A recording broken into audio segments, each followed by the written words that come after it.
చేసుకోండి.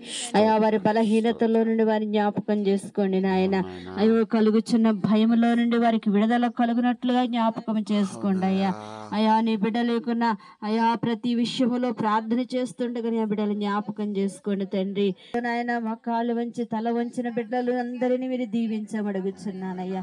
వారి కుటుంబాలు మీరు ఆశీర్వదించమని బలపరచమని అయా శక్తిపరచమని ప్రార్థిస్తూ ఉన్నాను తండ్రి. యేసు నీకు వందనాలు. నీ కుమారుడు తండ్రి అయా సోదరు నీ కుమారుడు పెద్దేసి జ్ఞాపకం చేసుకొని తండ్రి తన భార్య బిడ్డలను కుటుంబాన్ని జ్ఞాపకం చేసుకొని వారంతగా బలపరచండి. ఎంతో కష్టపడుతున్నారు నీ బిడ్డలకి నాయన.